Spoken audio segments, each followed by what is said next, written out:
چۆن باڤڵ تاڵەبانی لیوای کۆماندۆی لە ژێردەستی شێخ جعفەر دەرهێنا. هەوڵەکانی باڤڵ تاڵەبانی بۆ دەستگرتن بەسەر هێزە چەکدارەکانی ناوی کێتیدا درێژەی هەیە. لە دوای کۆتایی هێنان بە لاهور شێخجەنجی باڤڵ تاڵەبانی زیاتر لە خەونەکەی نزیک دەبێتەوە بۆ کۆنتڕۆڵکردنی تەواوی هێزە چەکدارەکانی زۆنی سەوز لە ژێردەستی خۆیدا و یەکەم هەنگاویشی لە دوای خستنی لاهور شێخجەنجی دەستگرتن بوو بەسەر لیوای کۆماندۆدا بە شێوەیەکی هێمن و لەسەرخۆ.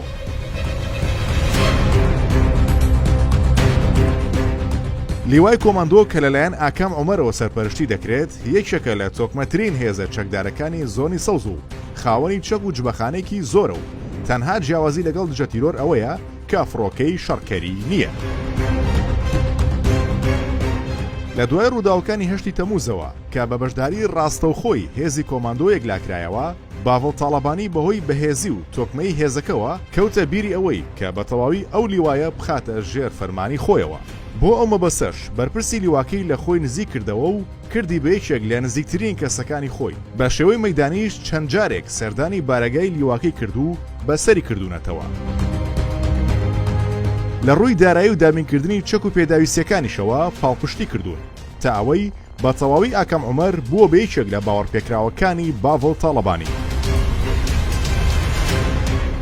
تا ئەو کاتەی شێخ جعفەر بەخۆی زانی لە هێزەکەی تەنها یەک فەوجی بۆ ماوەتەوە.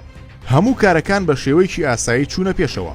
هێشتا هیچ فیشەکێک نەتەقی بوو کە لیواکە خۆیدا بەدەست سەرۆکی نوێی یەکێتیەوە و چووە ژێر فەرمانی دەباشانەوە. ئەو کاتی شێخ جعفەر و کوڕەکەی بە خۆیان زانی کار لە کار ترازا بوو. ڕووداوەکەی شەوی 16 مانگە دووەهەمین هەوڵی بنەماڵەی شێخ جعفەر بوو دوای ئەوەی لە بەرپرسی لیوای کۆماندۆ ئاکام عومەر بێئومێد بوون. لە دوای کێشەکەش لە دەباشان دوو جار کۆبوونەوە کراوە بەڵام هەتا ئێستا نەگەیشتونەتە ڕێکەوتن. هەرچەندە هێشتا دۆسەی تەقەکردنەکە و هەڵکوتانە سەر نووسنگەی دەستگای زانیاری و کوژران و برینداربوونی سێ پێشمەرگە بە کراوەی ماوەتەوە بەڵام لەوانەیە یەکلا بوو بێتەوە کە چیتر هێزی کۆماندۆ لەژێر فەرمانی شێخ جعفەر و کوڕەکەیدا نەمابێت بەڵکو تەنها فەرمان لە باڤڵ تاڵەبانی و دەباشانەوە وەردەگرێت. تەنها هێزێک لە ناو لیوای ئاڵتونیدا بە گرنتی وەلای بۆ شێخ جعفەر مابێت فەوجی ئاڵتونیە کە ئەمە فەوجەکەی بەرهەم محەممەد خوشکەزای شێخ جعفەر خۆیەتی.